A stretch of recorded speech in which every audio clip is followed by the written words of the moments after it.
My name is David Shanahan. I emigrated from Ireland, from Dublin, in 1982. Well, originally I came here just on a part-time basis. I was looking to get out of Ireland for a while with my family, and I came to do graduate work in Thunder Bay at Lakehead University. Spent 2 years there, and then got into the PhD program in Carleton in Ottawa.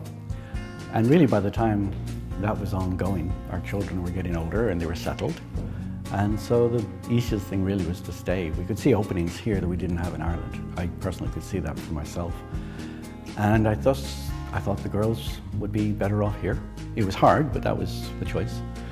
So that's what made us move to Canada in the first place. I mean, the first obviously was I came here as a graduate student, and therefore just making our way was really hard. As a foreign student, you're not allowed to work. You're paying foreign student fees, so it took years to get settled here, to build up a career, which is basically what we had to do. Realizing that people who are immigrants here are immigrants from somewhere else.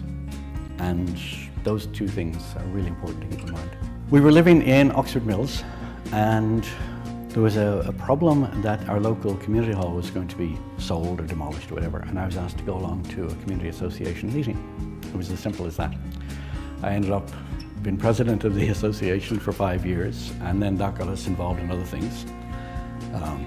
I got involved in the Historical Society. I started running that for a while, and oddly enough, out of that, we ended up starting a newspaper. So now we run the community newspaper in North Grenville. It started as simply as that, going to a meeting. I think more than anything, there is a tremendous amount of community involvement. I think probably North Grenville, and I think it's true for most areas in Leeds Grenville, probably wouldn't be able to keep going without volunteers. And when you see the number of people who are involved, who put their time and energy into things like service clubs and churches and different organizations, that I think is really important. And what I've noticed from doing the newspaper is just how involved people want to be. They want to know what's going on locally. They want to know what's going on politically, socially, in all of those things. And I really like that. I think there's still almost a small town feel and a rural area feel, even though there's a growth in population. But it's that community involvement which I think is tremendous.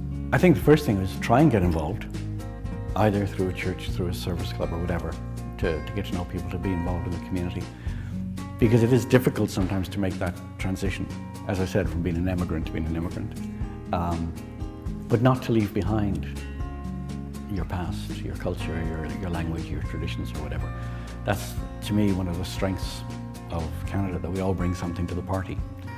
And you don't want to lose that, because it adds to it. But more than anything else, get involved. Otherwise you could sit at home and, be totally isolated, and there's nothing good about that.